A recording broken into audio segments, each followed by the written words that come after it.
tarde a todos, né? É com prazer que nós recebemos vocês aqui para este workshop sobre o processo seletivo do PPG com o USP. Para nós é um motivo de orgulho saber que vocês escolhem o nosso programa como um lugar para a formação de vocês pós-graduada, mestrado e doutorado. É um processo que a gente sabe que é bastante competitivo, difícil e que mexe com um projeto de vida de vocês, tá? E nesse sentido é que nós organizamos então este workshop para falar para vocês, primeiro agradecer a escolha de vocês e dizer também que é uma responsabilidade muito grande nossa receber toda essa demanda e organizar este processo seletivo. E por isso a gente vem realizando há 3 anos, né, a perspectiva deste workshop, que também é transmitido em IPTV, para esclarecer dúvidas e para a gente dizer, né, o que é que a gente espera das propostas que vocês trazem e de como é este processo. Bom, eu não falei de início, né, mas eu sou o professor Enéas Trindade, coordenador do Programa de Ciências da Comunicação, e ao meu lado está a vice-coordenadora do programa, a professora Elizabeth Sade, para quem eu passo a palavra para dirigir algumas palavras a vocês. Obrigada, Enéas. Boa tarde a todos e todas.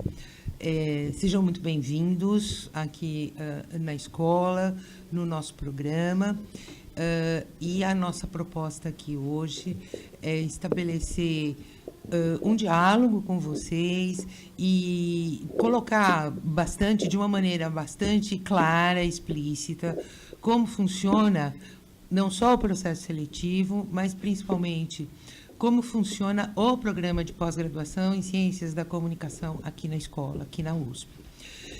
E, fundamentalmente, a nossa ideia é passar para vocês um perfil do que a gente espera de vocês como mestrandos e doutorandos e do quão importante no cenário da pós-graduação, o quão importante é o engajamento do aluno nas atividades do programa, né? Ou seja, para nós, na coordenação do programa, nos interessa ter no programa um conjunto de pessoas que participem de uma sucessão de atividades, que estejam presentes no dia a dia da escola, no dia a dia do programa, nos grupos de pesquisa dos seus orientadores ou outros professores cuja temática seja do interesse de cada um. Mas a ideia é passar essa visão engajada e participativa, na medida em que a gente não olha para o nosso curso como um curso de apenas formação de um mestre ou de um doutor, que não tem esta vinculação acadêmica, intelectual, educacional, e que terão condição, a partir do curso aqui, de passar isso para outras instâncias, em outras escolas, enfim, multiplicar o conhecimento que vocês têm potencial de adquirir aqui. Então, espero que hoje vocês aproveitem aqui todo o processo. Eu não vou poder estar presente até o fim, eu vou precisar sair às 2h25, porque às 2h30 eu tenho uma banca de mestrado do próprio programa, mas o professor Enéas vai, acho que dar conta de tudo muito melhor do que eu, mas estarei aqui até as 2h30 da tarde. Tá bom? Muito obrigada e aproveitem. Reforçando o que a professora Beth falou, a gente tem um perfil de aluno que a gente espera no processo seletivo.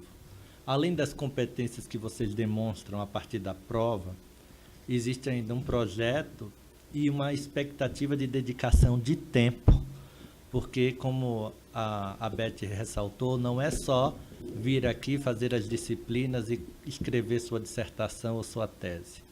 Vocês têm um compromisso que vocês têm que participar de eventos, vocês têm que participar dos grupos de pesquisa do orientador que vocês pleiteiam, né? Que vocês, na realidade, no processo não indicam o orientador, mas indicam sim a linha, e eu vou explicar mais futuramente o porquê, a razão disso, e quais são as vantagens que também existem nesse processo, né, na indicação apenas da linha e não do orientador, especificamente, né? E com isso vocês vão entender que o que a gente quer dentro de um plano ideal é um engajamento do discente. Não interessa alguém que vai vir aqui só para cumprir o seu projeto e fazer suas disciplinas e ir embora, né? Interessa alguém que entenda um processo de formação pós-graduada, porque isso que a Beth falou, de levar para outras instituições, é aquilo que tecnicamente nós chamamos de nucleação. É como a Universidade de São Paulo se faz nuclear na formação de profissionais da área do ensino superior, na pesquisa, né, na formação profissional da área de comunicação, né, nos vários cursos de comunicação, que agora não são mais habilitações, são cursos, né, nos cursos de publicidade, jornalismo, relações públicas, editoração, né, cinema, embora que a gente tenha um outro programa que tem um foco mais preciso na produção audiovisual, mas enfim, são essas condições que a gente coloca aqui para vocês entenderem logo de saída. Nesse sentido, a gente já passa para o primeiro slide, né, que a gente tem aqui desse workshop, que é a proposta de estrutura curricular, que está em fase de alteração. Possivelmente quem entrar no ano que vem, né, vai ter que se ver migrando para uma nova estrutura curricular que o PPG-Com vai fazer, mas isso independe de vocês, né? Mas hoje, atualmente, essa estrutura curricular se dá. Os programas de pós-graduação de qualquer área no Brasil, eles têm um nome, esse nome abriga áreas de concentração ou uma área de concentração nos programas menores, ou uma área de concentração que o define nesta nomenclatura de área, e linhas de pesquisa que agrupam os docentes. Atualmente, o programa de Ciências da Comunicação ele está estruturado em 3 grandes áreas de concentração. A primeira delas é teoria e pesquisa em comunicação. A segunda grande área é estudo dos meios e da produção midiática. E a terceira é interfaces sociais da comunicação. Isso historicamente se deu depois de uma grande reestruturação no ano de 2005, né? Referente a uma reformulação por questões de avaliação da CAPES, que é uma coisa que vocês precisam ter noção, né? Que quando se entra num processo de formação pós-graduada, você está compulsoriamente, concordando ou não, em participar de um sistema nacional de avaliação da pós-graduação, que é o Sistema Nacional de Avaliação da CAPES, que é o órgão superior governamental federal que regulamenta e regula os processos e atividades da pós-graduação no país, e que nesse processo de avaliação há uma qualificação. Existem programas que vão de nota 3 a nota 7. Na área de comunicação, nós não temos programas de nota 7. Só temos programas de nota 6. São 3 programas no país que possuem nota 6. 6 e 7 são consideradas notas de excelência internacional, que são os programas da UFMG, os programas da Unicinos, o programa da Unicinos e o programa da UFRJ. Existem os programas de consolidação nacional latino-americana, que é o caso do programa da USP, o nosso PPG-Com, que é nota 5. Né? E os programas consolidados nacionalmente, que são os programas nota 4, né? Que podem funcionar com doutorado. Esse sistema de avaliação ele é importante porque ele determina numa conjugação de variações entre alunos, professores, docentes, alunos, docentes e a produção científica de ambos, organização dessa estrutura curricular, coerência das pesquisas. Isso vai definir verba distribuída, quantidade de bolsas e uma série de definições que nutrem o programa. que nutrem o sentido da existência do programa no cenário da pós-graduação do país da área. Então, um instrumento fundamental é aquela plataforma Lattes. Quem não tem familiaridade com isso, a primeira coisa que eu digo é passar a ter muita familiaridade com isso. A evolução da graduação para o doutorado de vocês vai implicar cada vez mais no nível de aprofundamento de coisas que vocês não preenchiam na graduação, que vão passar a preencher no mestrado e que paulatinamente vão preenchendo no doutorado e começam a preencher quando são pesquisadores formados. Só acrescentar com relação ao Lattes, usem muito, atualizem sempre, porque vocês serão avaliados pelo Lattes, não pelo que vocês falam, nem pelo que o orientador diz que vocês são, mas a gente avalia para a bolsa, para uma sucessão de atividades aqui no programa, a partir do que está registrado numa plataforma legítima, né, que é coletiva, que é o Lattes. Portanto, nunca esqueçam dele, por favor. Tudo bem que a vida não cabe no Lattes, né? Mas ele é um critério importante, é o principal balizador de acesso à informação sobre o que nós fazemos e sobre o que vocês trazem de memória de vida e de experiência profissional no campo acadêmico.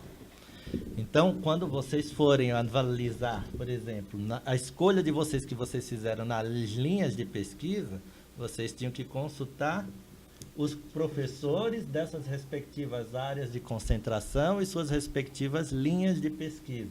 E os Lattes. E os Lattes dessas pessoas, né? Porque quando você vai para teoria e pesquisa em comunicação, você encontra 3 linhas de agrupamentos de professores. A primeira de epistemologia, teoria e metodologia da comunicação, onde você vai discutir questões de teorias, de metodologias, a epistemologia, o que é conhecer pelo campo da comunicação, que tipo de demandas teóricas surgem como objetos dessa pesquisa e quais os métodos e procedimentos que a gente pode pensar para este campo, né?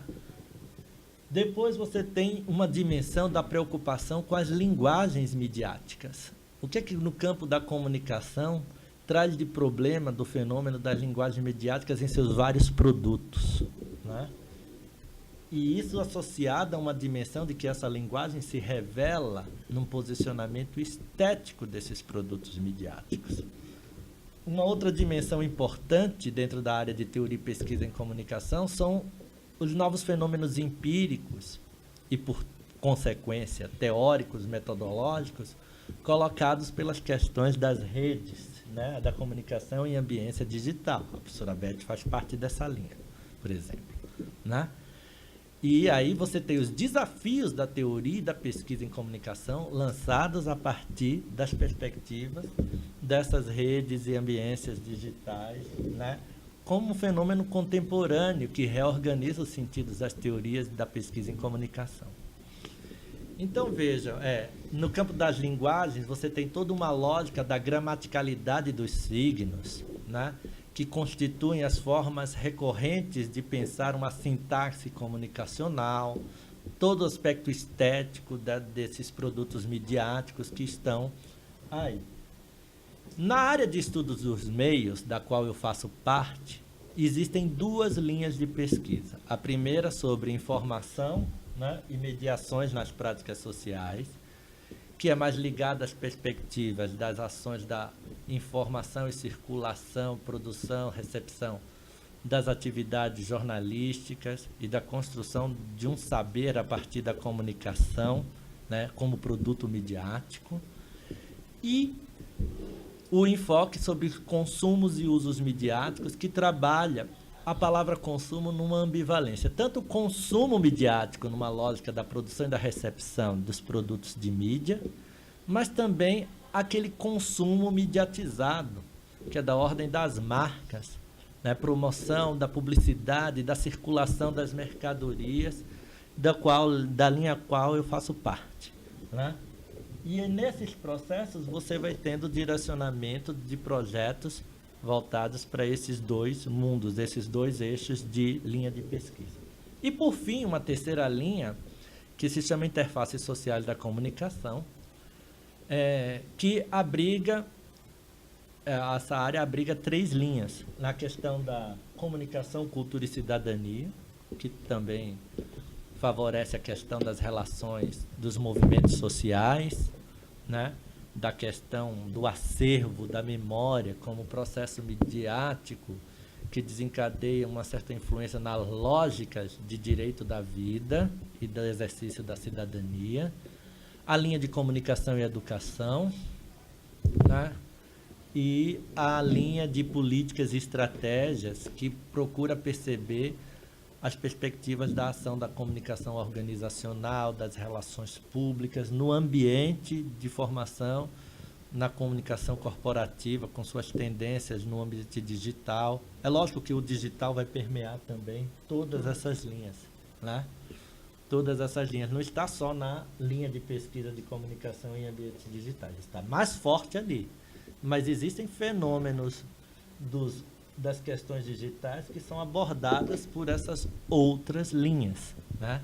É impossível a gente hoje não abordar numa dimensão como um todo da estrutura curricular do programa as questões do digital. Mas existem questões do digital colocadas como uma perspectiva de teoria e metodologia que precisam ser compreendidas no âmbito da área 1 e outras que são mais do processo produtivo, da dinâmica cotidiana e que revelam problemáticas teóricas e metodológicas dentro dos estudos de mídias tradicionais, né? Ou não tão tradicionais, né? Né? Ou não tão tradicionais, mas que colocam um desafio para a pesquisa com a novidade que se coloca dentro do campo da comunicação. Então, essa nossa estrutura, né? Ela está sendo revista, ela vai concentrar tudo numa única área de concentração, comunicação, e mais 4 linhas, que vão refletir agrupamentos dessas temáticas de linhas de pesquisa que procuram dar uma identidade mais geral e, ao mesmo tempo, com uma aglutinação maior de docentes. É que a gente avalia isso como um aspecto positivo e que quem for selecionado vai migrar para isso junto com seus orientadores. Isso não é uma questão que seja problema para o processo seletivo de vocês. É só um anúncio de algo que acontecerá, que será inevitável. Bom, pode passar. E aí a gente entra na perspectiva do processo seletivo. Antes de entrar no projeto, eu gostaria de falar uma coisa sobre a prova. Essa prova é uma prova dissertativa em cima da bibliografia que foi indicada para vocês. Existe uma questão geral sobre algum artigo do dossiê da revista Matriz e dos números indicados, que vale 4 pontos, e 2 outras questões referentes às 2 bibliografias específicas da área de concentração de vocês. Então, a questão geral é comum para todos, é igual para todos. De mestrado, vai ter uma questão, do doutorado para todos, também vai ter outra questão. E as bibliografias específicas com as questões de cada livro correspondente, que valem 3 pontos, até 3 pontos cada uma, na sequência da prova específica. Então, quem é da área 1 vai responder sobre os 2 livros da área 1, quem é da área 2 vai responder sobre os 2 livros da área 2 e assim na área 3. Tá? Essa é a questão dissertativa que vai ter lá o seu enunciado e que vocês vão ter o período de 3 horas ali para responder a contar do tempo que o processo for iniciado, né? Então, cheguem com antecedência, né? Porque existe um horário para recebimento dos documentos e existe um horário de cumprimento. Então, uma pessoa que não cumpre o horário, ela fica impedida, infelizmente, de fazer o processo. Não é uma pirracice nossa, porque, na realidade, o que a gente busca preservar é um direito igual para todos de processo. Então, se eu flexibilizo para um, eu vou estar privilegiando em relação ao direito que outros tiveram que cumpriram o prazo. né? Então, é importante o cumprimento de horários e dos prazos e da entrega da documentação à risca. Se no edital diz que é para trazer tais documentos em espiralados, encadernados, sigam exatamente a ordem do que está prescrito no edital, tá?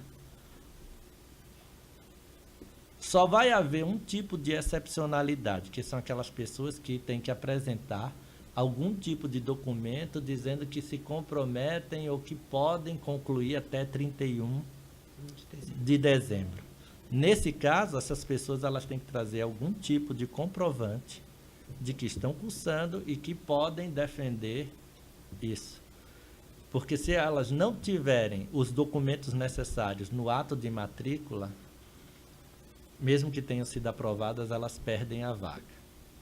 Então, é preciso ter ciência dessas questões, né, porque isso é um fato que eu sei que é constrangedor. Às vezes a pessoa teve N problemas, mas cheguem com muita antecedência.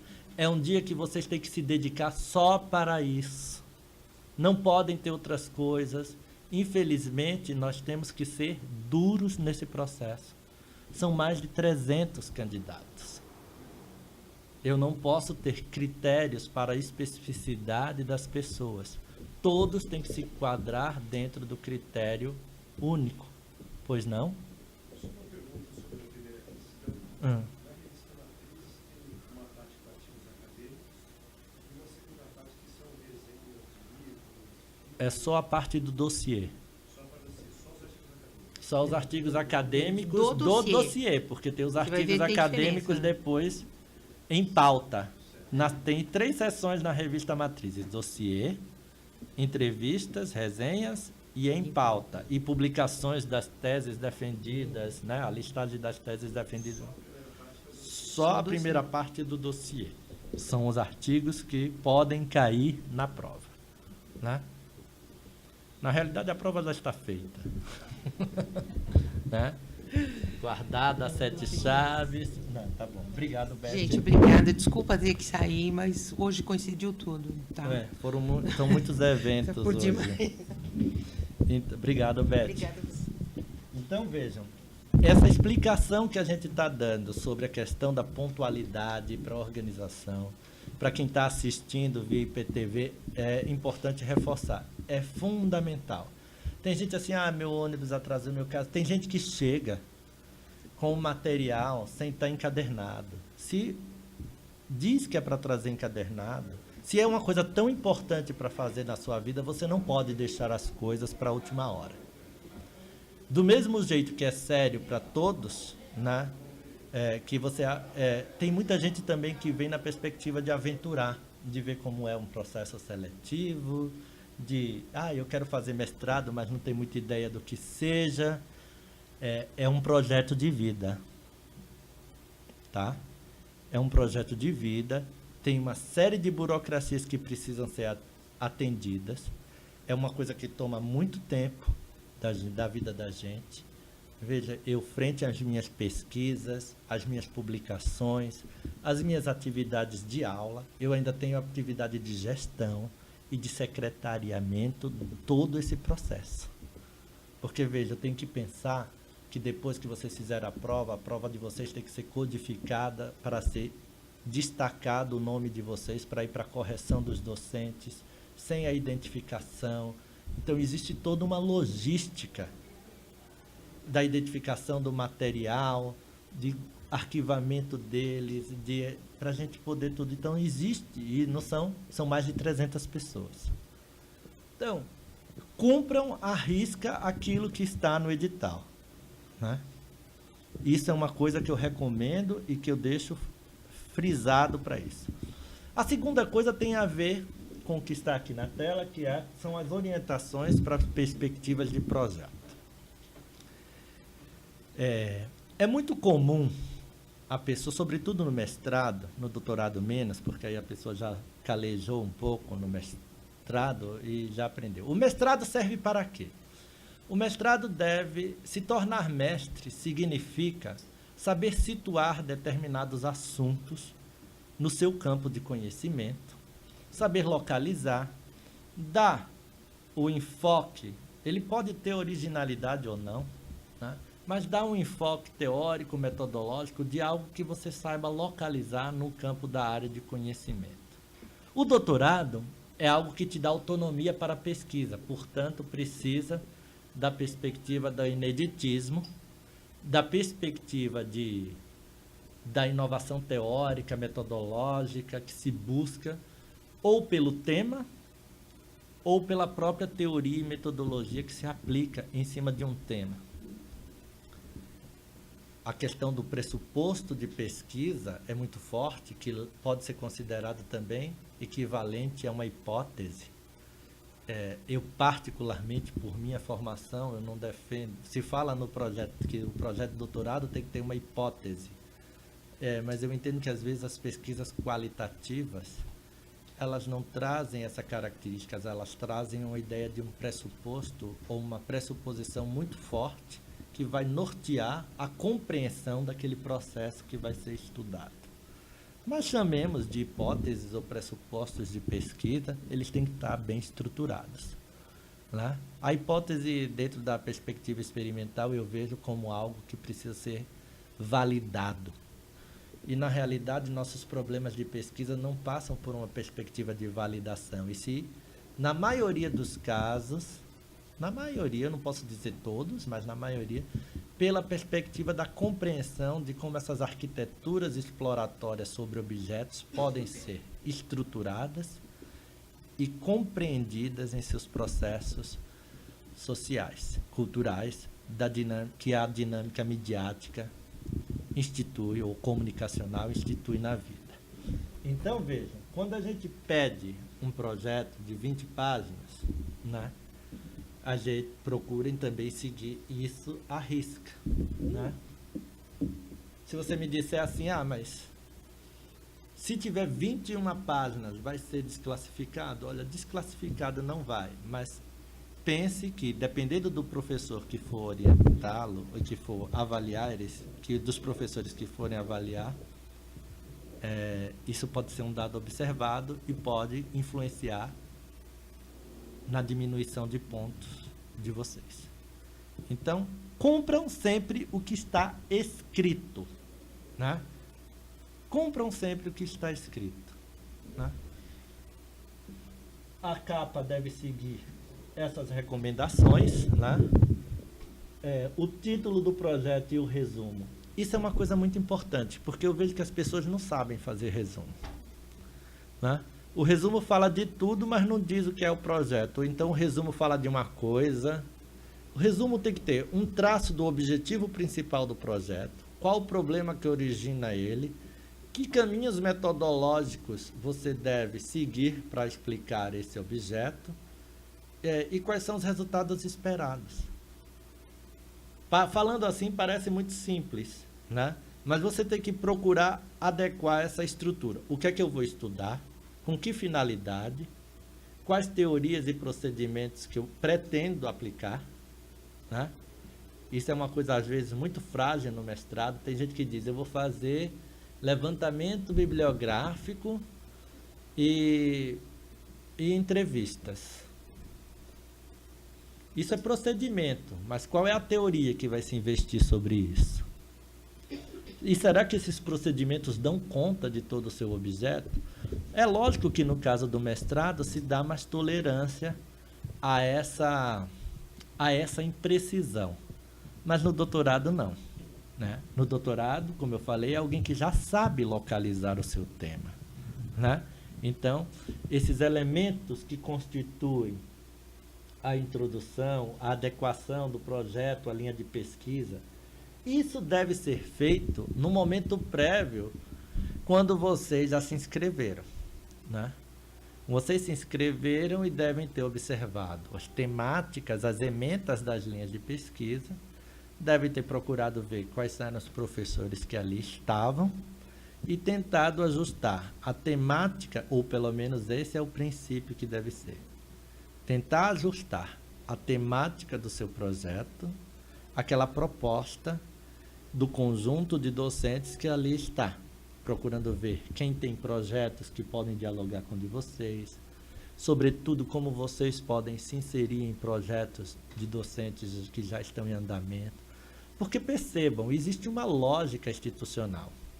Tem ótimos alunos de graduação que têm seus projetos ótimos, incentivados por professores, e que eles vêm para a pós-graduação querendo dar continuidade a isso. Se o professor tem abertura e isso tem a ver com o projeto dele, ótimo.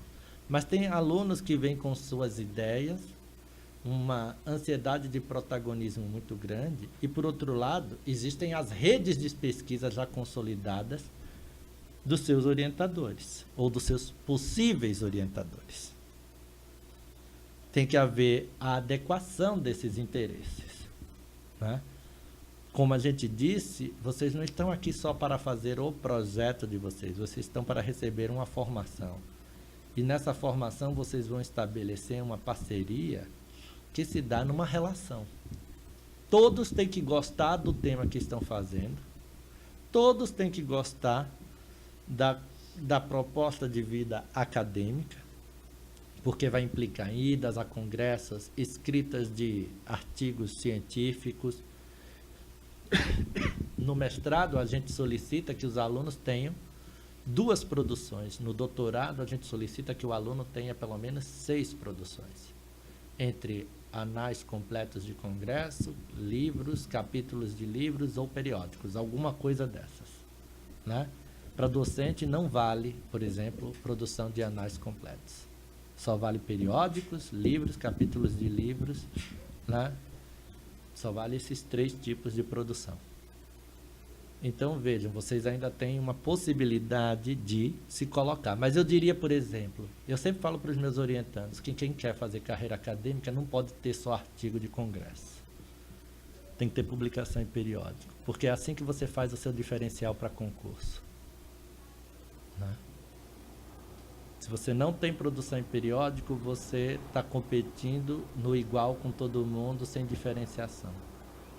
Na realidade, e se você vai pleitear um lugar que tem pós-graduação, certamente a questão da produção em periódicos é importantíssima, porque você é visto como um potencial pesquisador para aquele programa, para aquela instituição, né? Então, nessa perspectiva, você tem que ter esse resumo que tem que explicar isso, o que é esse tema. Uma introdução que faça a relação do porquê o projeto é pertinente à linha de pesquisa, que no segundo item, como continuidade dessa introdução, um objeto. Qual é o seu problema? Qual é o seu assunto? Quais são os seus pressupostos de pesquisa ou suas hipóteses, né? Isso precisa estar muito claro. Esse é um aspecto que precisa estar muito definido. Por quê? Você vai trazer um quadro teórico de referência. Que autores você conhece? Que teorias você conhece para tentar explicar esse tema? Quais são os objetivos específicos? Vejam, objetivos teóricos e objetivos práticos. Existe uma dimensão que muitas vezes o aluno não tem compreensão, o candidato não tem compreensão. Quando a gente fala de objeto, o objeto não é o corpus. Ah, meu objeto é o Banco Itaú, a comunicação corporativa do Banco Itaú. Não, Banco Itaú é corpus. O que é que dentro dessa comunicação corporativa você observa como fenômeno comunicacional? Isso é seu objeto. Meu corpus não é a marca tal, ou as marcas X e Y. É um fenômeno dos estudos midiáticos do consumo de marca. Tá? Não confundam corpus, ou seja, aquilo que vocês vão materializar o seu estudo, com o objeto. O objeto é sempre algo investido de uma qualidade teórica e de uma potencialidade metodológica de exploração para responder questões de pesquisa, né? As pessoas tratam o objeto muitas vezes como corpus, né? No mestrado isso é aceitável, no doutorado isso derruba muita gente, Porque quem vem do mestrado com essa visão ainda, significa que ainda não compreendeu, mesmo chegando no mestrado, o seu lugar na pesquisa. Né? Então é importante vocês terem muito claro que na adequação do projeto à linha de pesquisa vai demandar também um enquadramento do objeto. Qual é o problema de pesquisa? O que é que vocês querem desse objeto? Né? Como ele se corporifica no fenômeno empírico, na realidade da comunicação, que vai ser o corpus de vocês. Né? Quais o quadro teórico que pode ajudar a explicá-lo na percepção de vocês nesse momento inicial do projeto. Os objetivos gerais e específicos, tanto teóricos quanto práticos. E aí é o seguinte, o objetivo geral, teórico, é aquilo que sua pesquisa vai trazer de contribuição para o campo. Contribuir para o olhar teórico da comunicação nos estudos do objeto tal. O objetivo prático é entender alguma coisa do fenômeno empírico. Aí sim entra o corpus.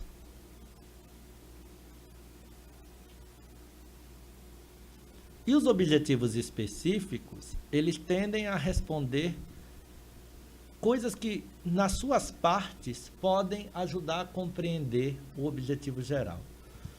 Tem gente que coloca 7, 8 objetivos específicos. Eu buscaria ser comedido, né?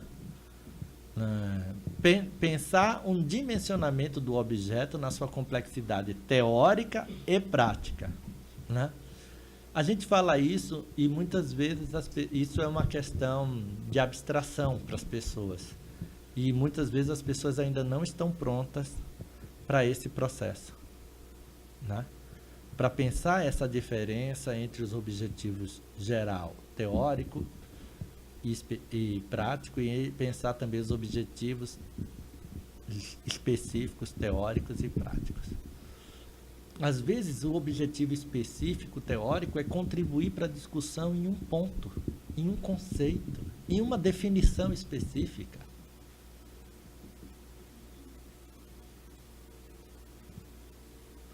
Pensar, por exemplo, a aplicação da semiótica para entender aspectos da mobilidade e consumo.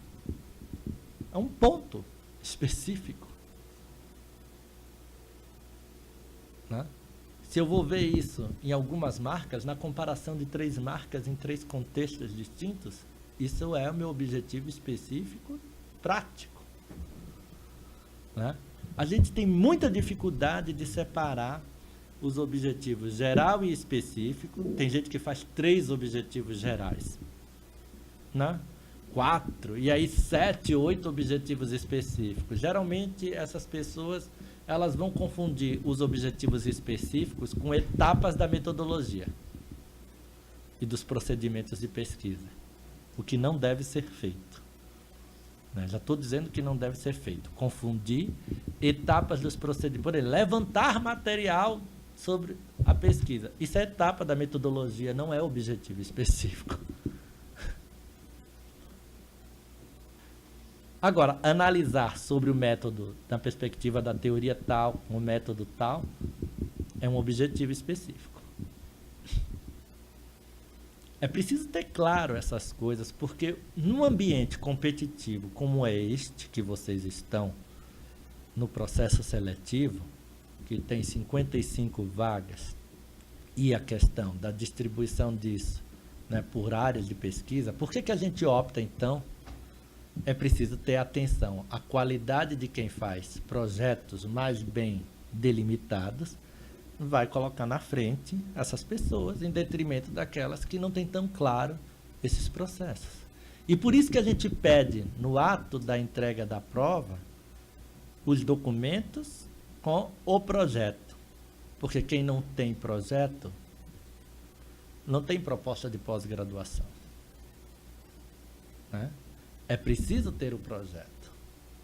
É um diferencial. Muita gente não vem no dia da prova, muita gente não. Algumas pessoas já desistem porque não vão fazer o projeto. Pagaram a inscrição, fizeram, mas não vão fazer o projeto. Porque o projeto não nasce em um mês. Principalmente um projeto para uma proposta de transformação de vida, porque entrar na pós-graduação é algo transformador. Pelo menos para mim foi. Né? Para mim foi transformador. Tanto o mestrado quanto o doutorado.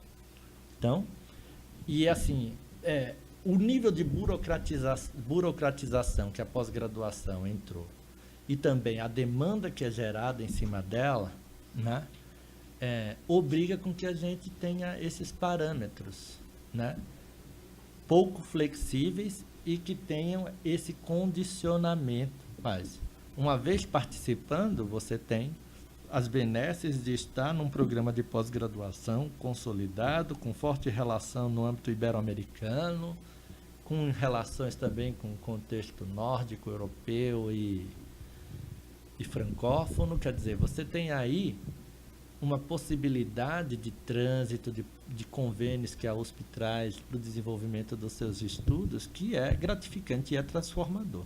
Né? Bom, por fim, os procedimentos, né? Onde você, no doutorado, aí vai uma observação para os candidatos a doutorado, né? Que eles não podem ficar na revisão de literatura e simplesmente análise de, né? Tem que ter protocolo, né? Quem colocar os seus procedimentos com uma perspectiva de protocolos de análise, de como vai sistematizar as informações, vai sair na frente de quem não coloca isso. Pode passar para o outro slide. Né? Uma outra coisa que mostra também a visão que se tem sobre o objeto é essa perspectiva de tentar antecipar o sumário da pesquisa. Eu sou uma pessoa ruim para falar disso porque eu detesto muito subitens, mas isso é uma coisa minha.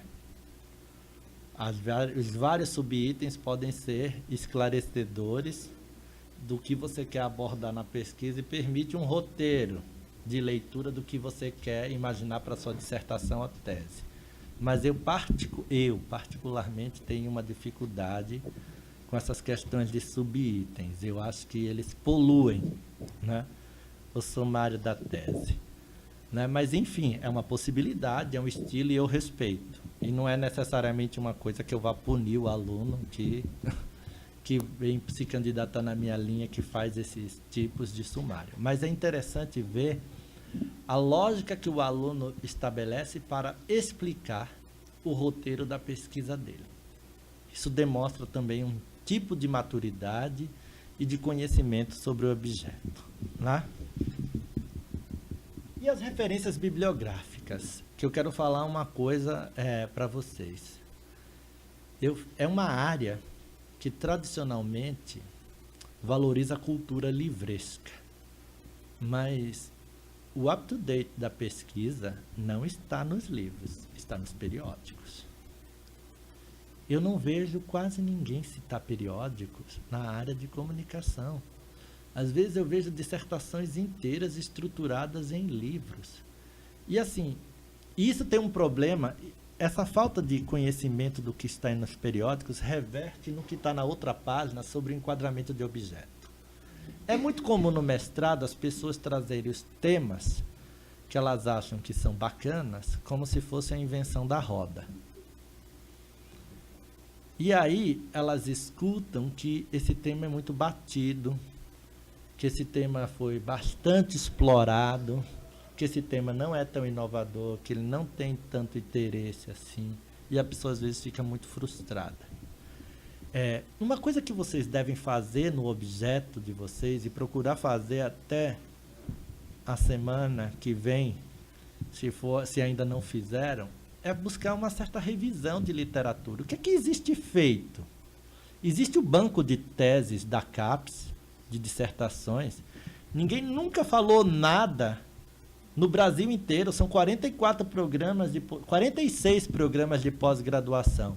Ninguém nunca pesquisou nada sobre o tema de vocês, ou afim. A dissertação de mestrado proposta por vocês e a tese de doutorado não dialoga com absolutamente nada que existe no cenário da pós-graduação do país, com 46 programas de pós-graduação, no banco de teses e dissertações da CAPES, isso o mínimo. E o estado da arte dos pesquisadores? Porque não existe pesquisador só no Rio e São Paulo. Nós temos programas potentes no Rio Grande do Sul, programas potentes na Bahia, em Pernambuco, na Amazônia. Você vai trabalhar com sustentabilidade e você não olha nada que existe na Amazônia? Né? Então, assim, eu vejo os projetos muito centrados em livros e com fracas revisões bibliográficas. Me surpreenderia um projeto e me traria uma boa impressão do candidato, um projeto que situasse o seu objeto frente à produção já existente. Em termos de pesquisa de periódicos, do que existe nas revistas da área nível B1 e revistas A. Qualis A e Qualis B1, que são as avaliações das revistas. Então, veja, e o cronograma de atividades que para o mestrado ele tem que ser previsto no mínimo em 24 meses, né? E no doutorado 48 meses. Né? Na realidade, vocês têm 2 anos e meio para fazer o mestrado, e isso é um problema para a USP, e sobretudo para o Programa de Ciências da Comunicação. Existe um quesito no Sistema Nacional de Avaliação que se chama fluxo discente. Esse fluxo discente ele é regulado pela área com a média de 24 meses para a produção da dissertação. A USP oferece 30 meses, se eu não me engano, para a conclusão do mestrado. Ou seja, ela oferece mais 6 meses do que o documento da área de comunicação. Nossos alunos cumprem mais ou menos os 30 meses. E isso nos coloca para o mestrado e cumprem melhor o doutorado com a média de 49 a 50 meses frente aos 48 mínimos. Nós temos o pior fluxo da área. E isso é uma prerrogativa que o regimento da universidade dá. Então, na realidade, a gente pede para que vocês façam os cronogramas de acordo com o que o documento de área solicita, de 2 anos, mas certamente quem for aprovado tem mais tempo regimental garantido pela própria USP. Isso é uma coisa que nos prejudica, mas, por outro lado, oferece a possibilidade de um resultado de qualidade melhor, porque eu percebo que nos mestrados onde os 24 meses são praticados, quando o aluno começa a entender alguma coisa, ele já tem que entregar a dissertação. E aí são dissertações que cumprem a burocracia da perspectiva da formação, que registra o documento da pesquisa, mas que, na realidade, o aluno está até mais à frente do que aquilo que ele escreveu, porque ele começa a entender determinadas coisas, né, a partir daquele processo.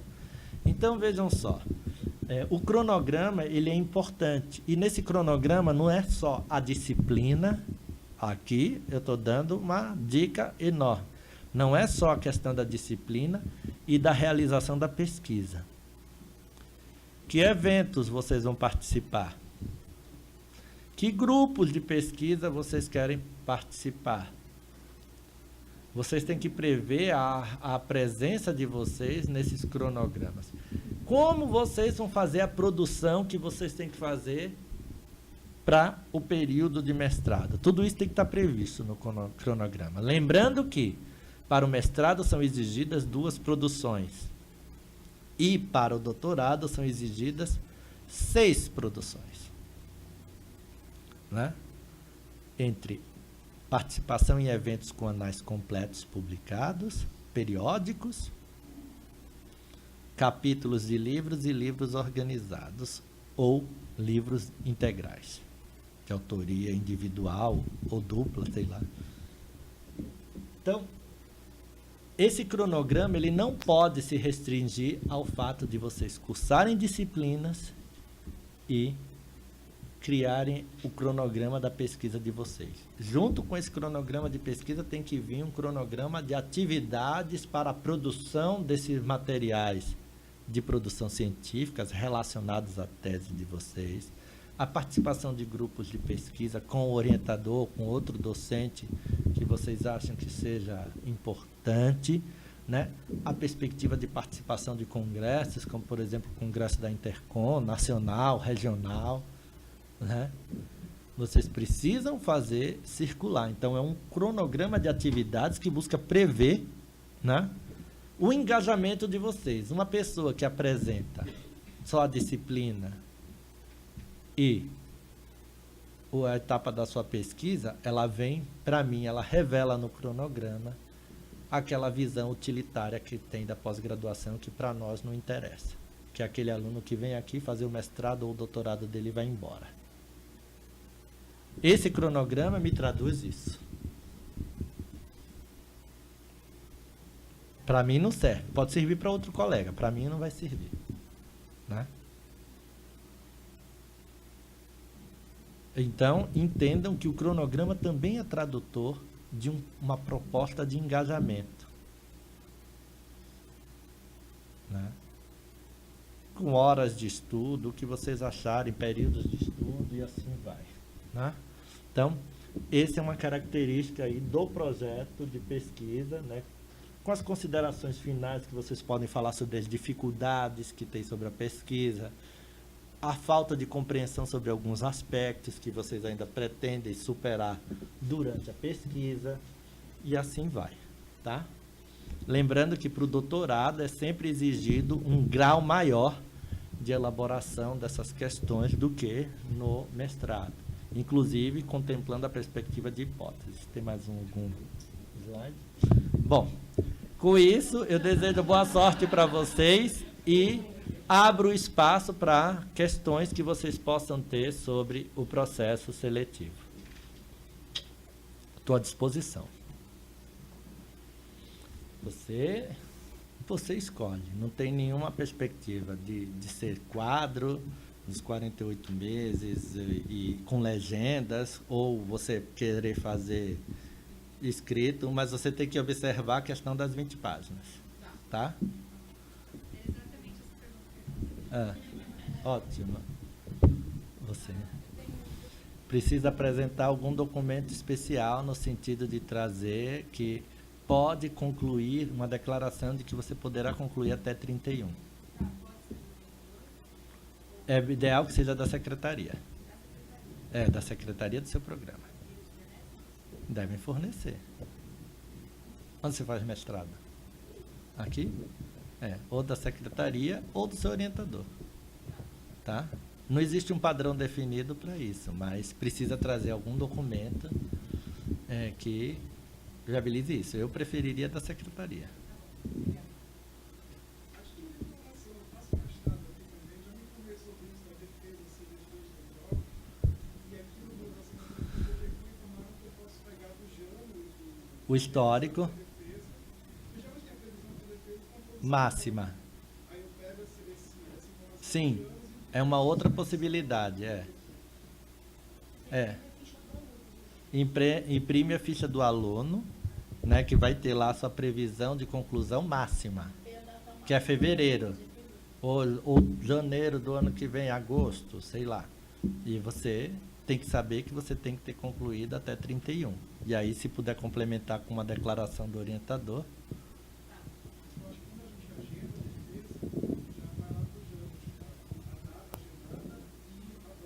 Sim, se tiver depositado, sim. Porque deposita com a data, né? No caso, você já depositou? Eu também. Porque tem um prazo máximo para fazer a realização da banca. Então, quando você deposita, os próprios... Vocês já indicaram data de defesa? Então, vocês, ao imprimirem isso, já vai ter a data. Não, só impressão dos anos com essa informação. Mas aí você pede a impressão na secretaria, porque o perfil de quem está na secretaria é diferente do aluno. Tá? No acesso do sistema. O perfil no sistema, porque aí vem com a chancela de distração de um funcionário. tá? Pois não?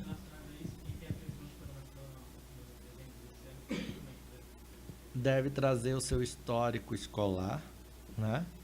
E, se possível, uma declaração da graduação.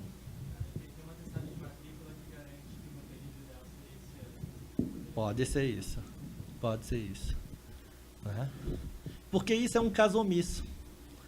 Isso é um caso omisso, que são as pessoas que estão facultadas a participar do processo seletivo com conclusão de graduação ou de mestrado até 31 de dezembro. Lembrando que, se no ato da matrícula vocês não apresentarem o material que foi solicitado junto com os projetos, vocês perdem a vaga. E perder a vaga, não existe lista de espera. Porque, primeiro, que a gente não é obrigado a contemplar todas as vagas. Segundo, que o que é aprovado é ocupado. Se alguém desiste, não existe lista de espera. Porque, na realidade, existe um outro arranjo, que aí agora eu vou explicar uma coisa. Existe um outro arranjo que é a questão da preferência por linhas de pesquisa, ela é distinta, porque tem linhas que são mais buscadas do que outras. São 55 vagas disponíveis, e você tem a quantidade de vagas que cada professor pode ter, né? Então, a gente prefere candidatar o aluno na linha, porque existem mais possibilidades de absorver o aluno num diálogo entre os professores da linha do que propriamente individualizar. Você perde muita possibilidade de aproveitamento dos alunos, porque o aluno se inscrevia para o orientador. E na linha a gente tem uma possibilidade de trânsito, de avaliação conjunta e de possibilidade de salvar bons projetos e bons candidatos, né? A nossa experiência tem sido muito positiva com essa perspectiva de fazer a avaliação conjunta nas linhas de pesquisa com os docentes. Às vezes há, mas é raro. Eu só vi isso uma vez. Né? Eu só vi isso uma vez, para mudar de linha ou de área, dizer assim, olha, esse projeto era muito bom e foi indicado para a área tal, na linha tal. Aí, os professores viam, eles tinham vagas, aquela linha tinha vaga, né? E aí você via se algum professor tinha aderência ou não dentro das vagas dele. Você queria perguntar? Não, eu posso falar assim, para quem entra, né? A gente está tendo uma perspectiva, geralmente a gente não abria bolsa de seleção para bolsa de mestrado no começo do ano. Deixava o aluno um semestre, mas agora com a perspectiva do governo de recolher o que não foi implementado, o que tiver disponível a gente vai abrir logo no começo do ano para bolsas de mestrado e bolsas de doutorado. Se bem que eu acho que vai ter mais bolsas de doutorado depois de março, abril. Né? E poucas bolsas de mestrado no começo do ano. É bem provável que no final do primeiro semestre se faça um processo seletivo com uma quantidade de bolsas maior, porque nossas bolsas são as bolsas implementadas que estão em funcionamento. Quem vai defender e entregar em fevereiro vai liberar a bolsa mais ou menos em abril, maio. Então, maio, junho, nós abriremos processo seletivo para as bolsas. Então, também pensar que, de cara, nós não vamos ter a oferta de bolsas. A gente tem mais ou menos umas 30 bolsas, né? Mais ou menos umas 30 bolsas entre mestrado e doutorado. 30 bolsas entre CAPES e CNPq, né? É importante que vocês saibam que o programa tem 200 alunos. É um programa grande, quase meio a meio, quase 100 doutorandos e quase 100 mestrandos. Acho que o número de doutorandos é um pouquinho maior, né, do que o de mestrandos.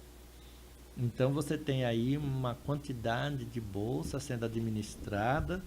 Vocês também podem pleitear junto com seus orientadores Bolsa FAPESP. Aliás, é recomendável porque a área de comunicação pleiteia muito pouco da FAPESP, né? E nós precisamos explorar mais esse lugar essa agência de fomento à pesquisa, sobretudo nos financiamentos de bolsas de projeto de mestrado e doutorado. Tá? Tem mais? Pode falar.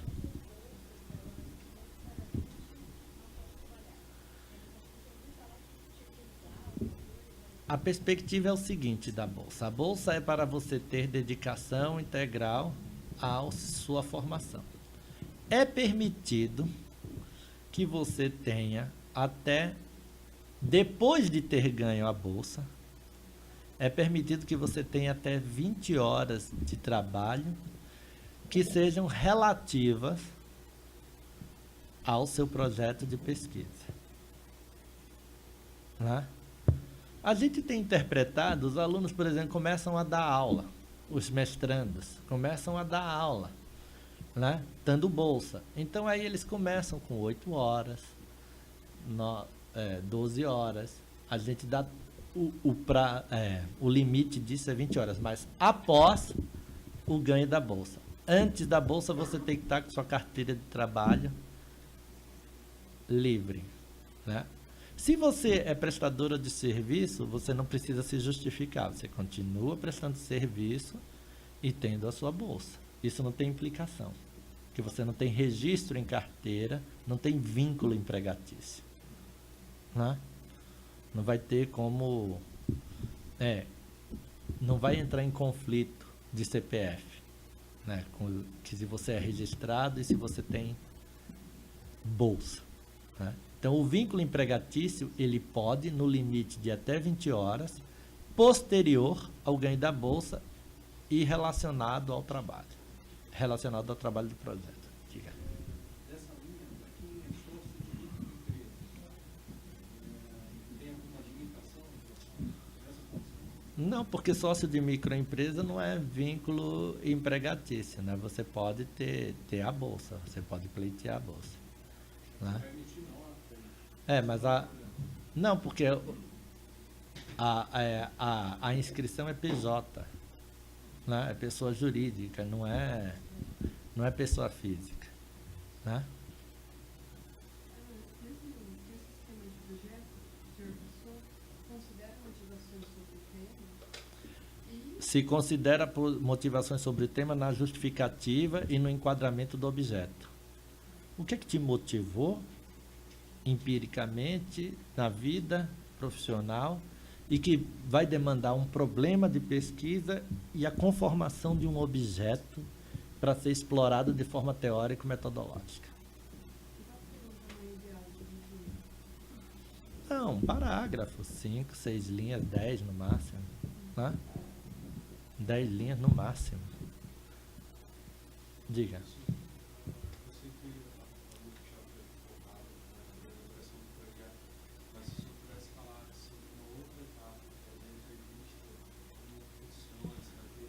Bom, a entrevista ela deve ser feita com os professores da linha de pesquisa, né? Às vezes acontece de um professor ou outro da linha de pesquisa ter algum compromisso e analisar algum currículo previamente e deixar essa seleção, se ele tem vaga, indicada pelos colegas presentes que vão fazer. É raro isso acontecer. A condição ideal é que todos os orientadores da linha que tem vagas, eles estejam presentes naquele dia para fazer a entrevista com os candidatos, né? E aí, esse processo, ele não tem pontuação de nota, né? Porque não existe pontuação de nota pela entrevista. É mais para a gente conhecer o candidato e ver como ele se relaciona com aquilo que ele escreveu. Se ele tem claro aquilo... É mais para a gente comprovar a impressão que a gente tem ou não sobre o projeto, né? Porque o projeto e o currículo, sim, são avaliados. A entrevista não é um elemento de avaliação. Ela é um ponto do processo seletivo para que a gente conheça os candidatos e sinta, né, a questão da apropriação deles sobre os elementos do projeto, né? Tanto que a entrevista nem é atribuída nota, né? Pois não?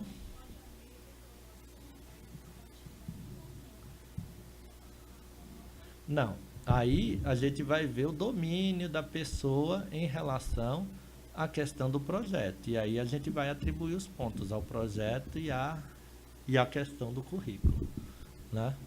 A entrevista não tem nota. A entrevista em si não tem nota. O que tem é o projeto e a pesquisa. E aí a gente vai ver como é a apropriação disso. Na realidade, poderia se dispensar a entrevista. Mas muitos colegas gostam dessas coisas. Mas olha, isso é tão relativo porque você às vezes tem candidatos que vão muito bem na entrevista e a relação depois se torna problemática.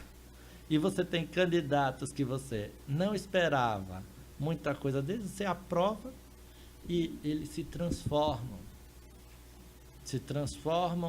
no seu percurso de crescimento, na parceria que estabelecem. Então, na realidade, tudo isso é muito relativo, né? De dizer se a entrevista define ou não, né? É muito relativo. A gente tem N experiências na pós-graduação. Tem colegas que a gente brinca assim, não, eu tenho o dedo podre, não escolho direito, eu sempre tive sorte, não sei o que. A gente brinca com essas coisas, mas na realidade é que a entrevista ela é um meio para tentar conhecer os candidatos, mas ela não é garantidora de nada, né? Ela não é garantidora de nada no sentido de que o que você coloca no papel, no projeto e o teu currículo é que vão dizer efetivamente os elementos que a gente vai atribuir nota para o que você quer, né? Capricha no projeto. Teu diferencial tem que ser o projeto. Diga. Olha, eu acho que vocês não têm que ir neste momento atrás dos professores, porque é um processo seletivo muito competitivo, né? Qualquer ação, por exemplo, se alguém sabe que um professor conversou com outro candidato, vocês iam achar isso ético? Nós temos ex-alunos que concorrem aos processos, né? Vocês acham que os nossos ex-alunos estão privilegiados, né? Eu já disse para ex-alunos que eu não posso atendê-los em função desse lugar aqui que eu ocupo, né? Não posso atender, não posso dar informações, né? Às vezes tem amigos que prestam processo seletivo, né? Também não posso. Então, assim, na realidade, o que a gente coloca, né, neste processo é que vocês procurem estudar os currículos dos professores das linhas, ver como eles publicam, onde eles publicam e tentar ver se o seu projeto dialoga com quem. Na minha linha, a gente faz sempre uma pergunta: quem você gostaria que fosse o seu orientador? A pessoa diz, tá? Isso não tem também nenhuma implicação sobre a perspectiva de decisão. Às vezes um colega fica com essa orientação, né? Às vezes o outro colega conhece melhor aquele aluno e diz, olha, esse aluno que me indicou, ele tem um projeto assim assado, eu acho que vai cair bem com você, eu acho que se você tiver, vocês vão estabelecer uma boa parceria. A vantagem de ter a relação da avaliação do currículo e da perspectiva com uma perspectiva de entrevista é que naquele momento a gente pode, eu acho que isso sim é um grande benefício, a gente pode encontrar soluções e remanejamentos que aproveitam melhor a colocação de candidatos. E olha, no mestrado e tanto no doutorado, a surpresa de alunos que vêm de fora tem sido, na minha experiência, muito gratificante. Eu só tive uma orientanda que foi ex-aluna de graduação. Uma. Tá? Então você vai vendo aí uma perspectiva de que gente de outros estados, eu oriento gente da Colômbia, oriento gente de Santa Catarina, né? Então eu oriento gente de todos os lugares do Brasil, não é só de São Paulo.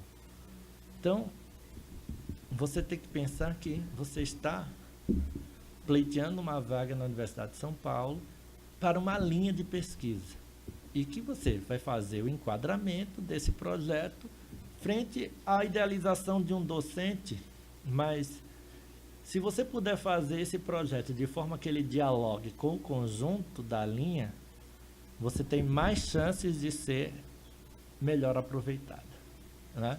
Isso é uma coisa que é importante. São duplas. São duas notas. Não, as questões de mestrado e doutorado são diferentes. Elas têm complexidades de elaboração diferentes. Então, elas têm um roteiro comum de correção que tem a ver com clareza da resposta, domínio do conteúdo, apresentação de fontes, né? Isso são as características gerais, né? Domínio da língua, de conteúdo e apresentação de fontes, né? Dentro do discurso da dissertação da questão. O outro aspecto é, cada questão ela tem uma espécie de roteiro de correção. Esse roteiro de correção é uma coisa que é feito junto com a elaboração da prova. Quando a gente pensa a questão, a gente tem itens que a gente prevê como ideais da correção. Esses itens, eles são compartilhados com todos os professores do programa que vão corrigir. E aí a gente passa, a partir disso, a gente distribui esse item de correção com todos os colegas, porque são 300 e tantas provas. Então, as áreas de concentração vão se reunindo e vão corrigindo em duplas um conjunto de provas. Né? Eu tenho sempre minha dupla, que eu corrijo, e a gente sempre vai atribuindo as notas, aí tem as duplas dos outros colegas, e vão dentro da área 2, da área 1, e que vai acontecendo. Fica a questão da referência, já que a prova não é de consulta. Não, você menciona o autor. Menciona o autor. Tem gente que consegue mencionar autor, ano e página. E tá certo. E tá certo, né? Tem gente que consegue mencionar autor, ano e página. Vai precisamente, né? São raros, mas tem, né? Então, assim, mas o autor, a menção aos autores, o diálogo com as ideias, ou a referência ao nome da obra, né? São coisas que são bem vistas no processo de correção, né? Desses domínios das fontes. Tem uma moça lá atrás que perguntou. E você, né?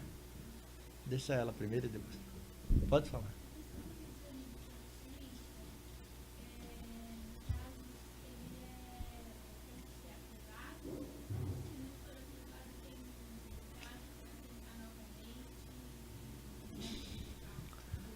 Não, vocês têm que entregar na matrícula a proficiência feita. Então, vocês têm que ir atrás das indicações que o edital dá de prova. Por exemplo, eu sei que a União Cultural Brasil e Estados Unidos faz uma prova mensal, né? Vocês têm que conseguir o score, eu acho que é 6 ou é 7? 6. Tem que conseguir esse score e trazer para cá, né? E vai fazendo já desde agora. Vale por 2 anos uma vez feito. E tem algumas instituições. Olha, isso é uma coisa que vocês têm que correr atrás. Se vocês chegarem na matrícula, forem aprovados e não tiverem isso, vocês perdem o curso. Né? O aluno tem que trazer a proficiência. Né? A gente já até relativizou, porque antes existia uma prova de proficiência que a gente fazia pelo programa e ela era eliminatória. Ela era antes dessa prova. Né? Já eliminava um monte de gente antes. A gente tirou isso, porque a gente achava que isso não era uma condição. Se bem que eu acho que você fazer o mestrado e doutorado e você não citar uma bibliografia estrangeira, é sinal de que você não está pensando o que está acontecendo no mundo a respeito do seu tema. Né? O Brasil não é o único centro do acontecer e a língua portuguesa, né, não é a única língua científica dentro da realidade do mundo. Então você precisa conhecer o que está sendo feito fora. E eu vejo muito pouco disso nos trabalhos, sobretudo de mestrado e, quiçá, de doutorado, né? Isso é uma coisa que vocês precisam levar, né, como problema. Pois não. É, o Rafa.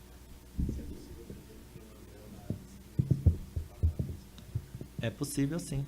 Em outros departamentos da ECA, em outras unidades. Eu mesmo recomendo que alguns dos meus orientandos façam disciplinas fora da ECA. Não todas, mas uma, duas, sim. Lá, eu recomendo, porque faz parte. Estar na Universidade de São Paulo é uma experiência importante justamente por isso. Diferente de uma universidade particular, onde onde você compra uma formação curricular determinada, com uma estrutura curricular ali programada, que não te permite trânsito com outras áreas, a Universidade de São Paulo permite esse diálogo, favorece isso. Isso é a formação universitária de fato, né? Tanto na graduação quanto na pós-graduação, de você poder transitar entre as unidades, de você poder conhecer. Então, isso é importante. Agora, é lógico, se você vem para um programa da ECA e faz todas as disciplinas na letras, por que você não fez o seu doutorado, o seu mestrado lá na letras? Se você vem fazer o seu mestrado e doutorado na ECA e faz todas as disciplinas na psicologia, por que você não fez lá, né?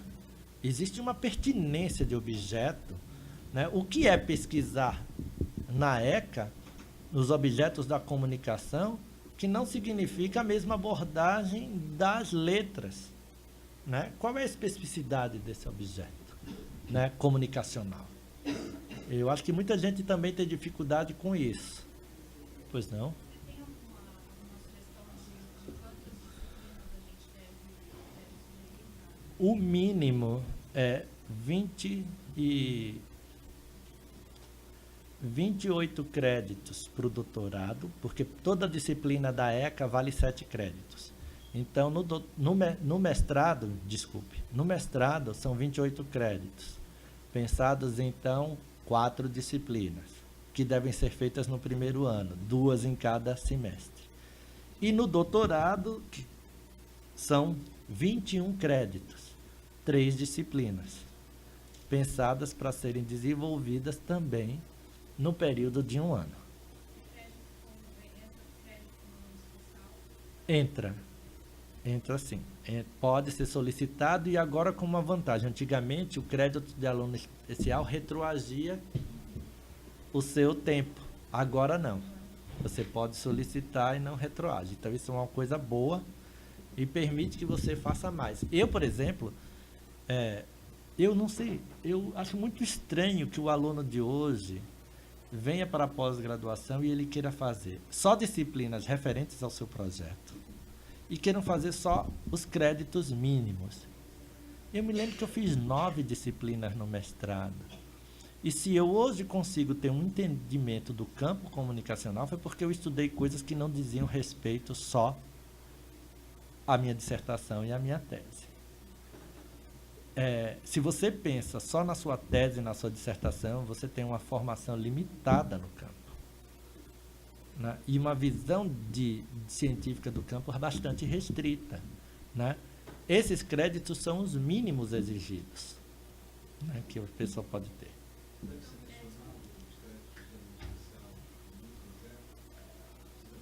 Pode sim, dentro das intenções, de motivações que levaram a você pesquisar o tal objeto, a experiência de aluno especial, a adequação na linha de pesquisa, se essa disciplina serviu para isso. Eu acho que pode sim, né? Depende do que você está falando. A interdisciplinaridade, ela é constitutiva da área da comunicação. Agora, a questão da amplitude é de como às vezes as pessoas se apropriam disso. Por exemplo, você pode fazer um tapete e você pode fazer uma coxa de retalhos, grosseira. E está achando que está fazendo a mesma coisa, e não está. Eu estou dando essa metáfora porque, às vezes, o que a pessoa entende por interdisciplinar é o multidisciplinar. Ou seja, você vai nos outros campos do saber e traz as teorias e as metodologias para aplicar num corpus comunicacional, mas que essas teorias elas não se transformam, elas não se ressignificam no tratamento desse corpus. Isso é a multidisciplinaridade. Agora, quando eu trago teorias e metodologias de outras áreas do saber, não para um corpus comunicacional, mas para um objeto comunicacional, em que alguma coisa dessas teorias é modificada na perspectiva de um olhar comunicacional sobre deste objeto, eu tenho aí uma transformação e o estatuto interdisciplinar, melhor dizendo, constituído numa metateoria, ou seja, num meta-olhar sobre este objeto, que eu vou conjugar com vários procedimentos e teorias que vão explicar o que é esse lugar da comunicação. Não é uma coisa simples o que você está colocando, porque ela precisa ser vista caso a caso. Então, assim, se você me vem com a coxa de retalhos, eu preciso ver se ela é bem acabada ou não para reconhecer o estatuto multidisciplinar dela, que pode ser importante. Eu posso trazer uma aplicação da neurociência para alguma coisa da publicidade. Perfeito? Né? O objeto é a neurociência na comunicação. Só que na neurociência não vão querer estudar isso. Então vem fazer aqui. É o corpus da publicidade servindo da explicação de um objeto da neurociência. É um esforço grande, mas tem gente que faz isso. É multidisciplinar. Agora, tem gente que vai escolher a pergunta comunicacional como lugar articulador de vários saberes, da antropologia, da psicologia, e vai costurar isso de uma forma tal, numa trama sofisticada, em que essa pergunta comunicacional vai demandar um cruzamento teórico-metodológico que explica esse objeto. Isso é muito bem visto, mas isso nem sempre é atingido. Eu arriscaria até dizer que nem alguns colegas não conseguem alcançar isso, conseguem alcançar a visão multidisciplinar. Não é um demérito, é uma forma de ver e dentro do âmbito das pesquisas que estão acostumados a trabalhar. Tá? Então, a tua pergunta ela tem um grau de complexidade que depende caso a caso. Né? É muito genérico eu falar assim, a interdisciplinaridade é bem vista ou mal vista, porque a gente se perde. Geralmente, quando você diz se perde, é porque a pessoa não tem claro, ela não deixa claro. Quando é bem feito, eu acho que tendem a achar de um ponto positivo. Né? Agora, se for uma coisa que vai combinando, porque tem gente que acha que... Sabe o que é que acontece muito em mestrado e doutorado? No começo do curso, antes do exame de qualificação, que é o exame que te habilita a continuar e terminar o curso, é você pegar tudo que você viu e colocar e achar que aquilo é a tese. Não é. Aí fica assim com um drama depois que faz o exame de qualificação, mas eu trabalhei tanto, escrevi 100 e tantas páginas, e aí tem que cortar isso tudo. Não. Isso é o que você aprendeu até agora. Agora você tem que enquadrar isso para o seu objeto, para a sua perspectiva teórica, metodológica. Né? E aí eu entendo um pouco a tua pergunta por esse processo, esse exemplo. As pessoas acham que juntar todas as teorias que elas conhecem, todos os caras bacanas que elas leram, é montar um quadro teórico que explica o objeto. Não é. Né? É preciso ter isso muito claro. E aí isso não tem nada a ver com o pessoal do professor gostar ou não. Tem que ser bem feito ou não.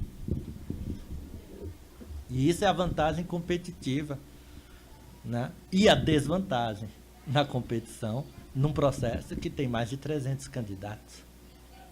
Né? Quem perguntou? A FAPESP é fluxo contínuo. A FAPESP é fluxo contínuo. Só que você tem que esperar se matricular para poder solicitar, porque aí você tem que apresentar os documentos de aluno regular para poder solicitar a bolsa. Mas se você, em março, quiser solicitar a FAPESP com o seu orientador, uma vez aprovado, tranquilo. Porque a FAPESP não é uma mediação da secretaria, É uma relação do aluno, do mestrando ou doutorando com o seu orientador, né? O ideal é que os orientadores tenham o projeto FAPESP e que no projeto FAPESP deles tenham previsto mestrandos e orientandos ligados ao projeto dele, que isso é muito fácil de conseguir bolsa.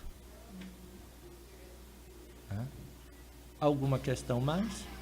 A primeira questão vale até 4 pontos e as outras duas específicas, cada uma vale até 3. São 3 questões. É que agora eu não me lembro de cabeça, eu não me lembro se são 6 pontos, até 6 pontos para o currículo e... Não, quem vai definir é a prova. A prova é uma etapa neutra, sem identificação de aluno. Não, o Lattes e o projeto só vão ser avaliados depois da aprovação na prova. O Lattes e o projeto só vão ser avaliados depois do resultado da prova. Pode ser que tenham projetos ótimos, mas que foram excluídos porque o candidato não foi aprovado no exame escrito. O exame escrito é a grande peneira que se faz de forma imparcial para poder se ter um conjunto, né? Um conjunto de candidatos, né? Ligados a isso, ligados às áreas de concentração, linhas de pesquisa que a gente vai fazendo essas seleções. Eu não me lembro exatamente quanto é que vale, se o projeto vale de 0 a 4 e o currículo de 1 a 6, ou cada um vai valer de 1 a 10, e aí soma e divide as notas. Isso agora eu não tenho claro, né? Porque antigamente entrevista era pontuado, e desde 2014 a entrevista não pontua mais. Então são os pontos do currículo e do currículo Lattes e do projeto, né, que a gente considera. Sim.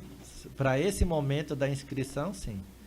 Mas para a matrícula você vai precisar de tudo. Se você puder ter a ata e o histórico, já ajuda mais, né? Porque você vai precisar do histórico, você vai precisar do diploma, né, para a matrícula, né? Há muito tempo atrás, mas agora não precisa mais de dissertação, né? Não precisa. Tem que ser o da graduação. Porque, veja, a condição para você fazer o mestrado não é você ser especialista.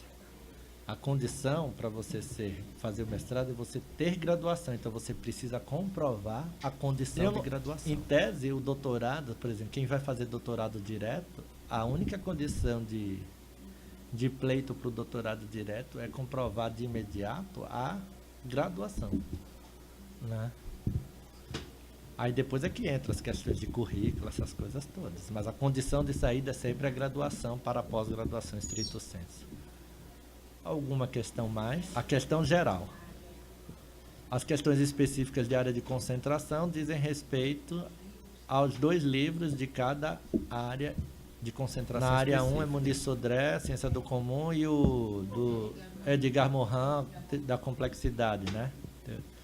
Na área 2 é o do Stig Yarbert e o...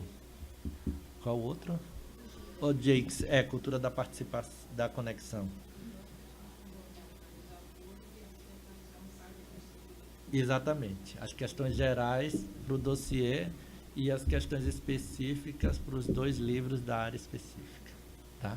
Nós tivemos um momento muito difícil, que foi o momento da greve, e com isso a gente não teve possibilidade de pensar uma alteração grandes alterações em relação ao edital do ano passado.